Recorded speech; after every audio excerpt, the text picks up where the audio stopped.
found out your name was French, your last name. I am David France, that's true. And you're from where?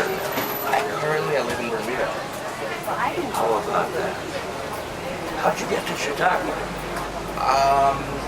An airplane, 2 buses, and a cab. Yeah. No, but I mean, how did you find this place? I am studying with a violin teacher here, Augustusdavid, and I was hoping to study with her in Switzerland.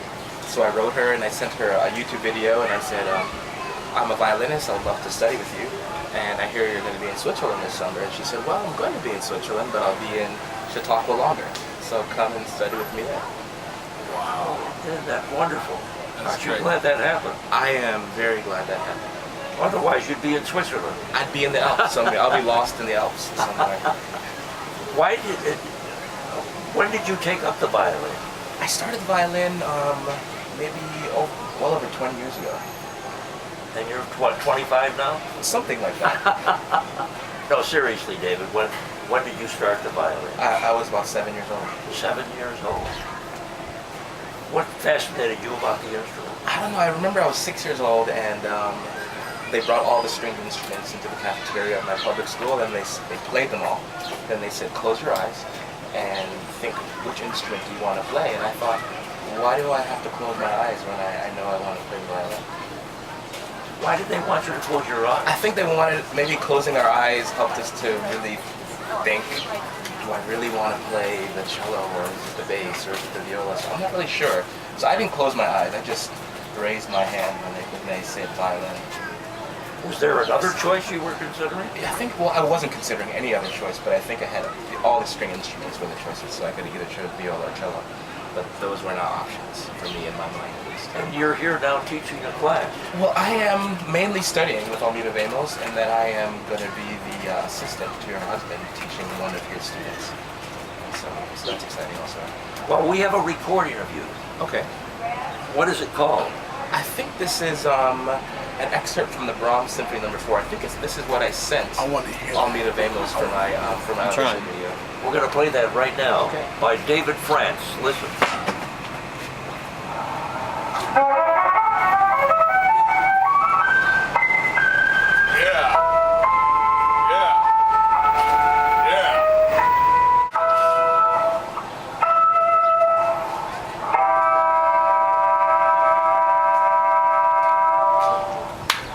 David France, ladies and gentlemen, with his violin. Thank you so much for Thank you very much for having me. Oh, wait a minute, we're not done. Oh, sorry. No. What stage are you in your life? I mean, what do you want to do from now on? What do you want to accomplish? That's a good question. Presently, I am teaching violin in Bermuda at the Bermuda School of Music. And then also I play with a duo. Currently, we're named Southwood Friends. It's a classical guitar violin duo. You want to hear him, don't you? And, yeah, turn it up.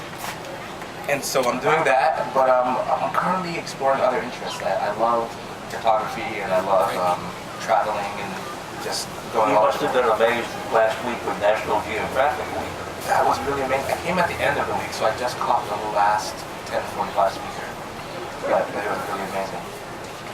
And that's your hobby, in other words. It's a hobby of mine, and traveling is another hobby. So hopefully at some point Would you like to get settled in with an orchestra? I think presently I'm happy with the duo that I'm with because it's a single guitar and a single violinist, and so I have a chance to be a soloist without being a soloist. Yes.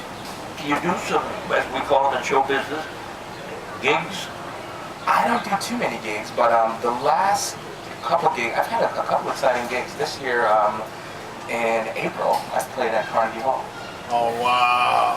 You did exactly what the policeman said. You want to get to Carnegie Hall, practice, right? Exactly. What's it like to play in one of the most famous concert halls in the world? Well, it was an amazing experience, not just because of the hall, but because of why I was in the hall.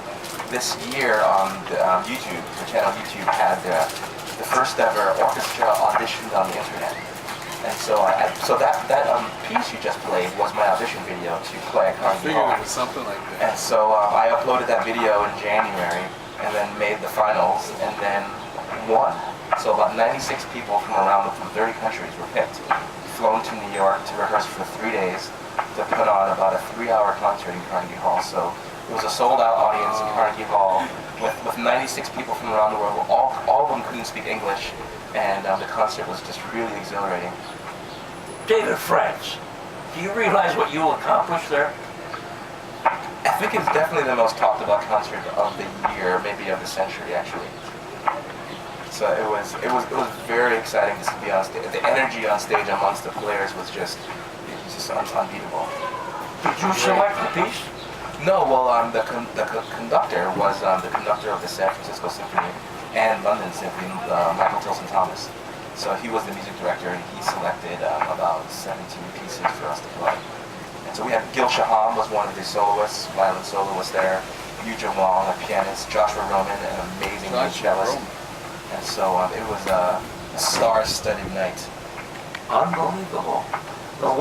Now, will you practice sometime today? I practice every day. I'm working on the Mendelssohn Violin Concerto, actually. And so I'm going to be performing that with the Bermuda Philharmonic in November. And so I'm studying. What other orchestras have you played with? I've played with the Hartford Symphony. I've played with the Wichita Symphony. I've played once with the Minnesota Orchestra,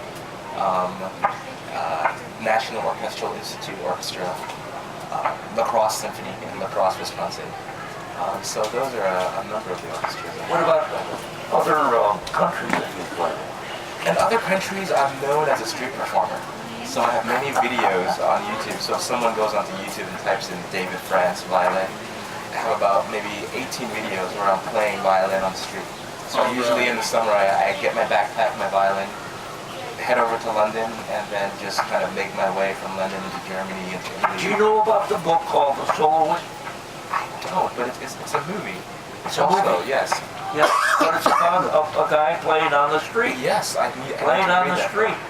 Who went to the Juilliard School I of think he was a Music. cellist, actually. Cellist. And he plays on the street. And he's an expert at it. But he still lives like a hobo. Well, I think the He street. sleeps under a bridge.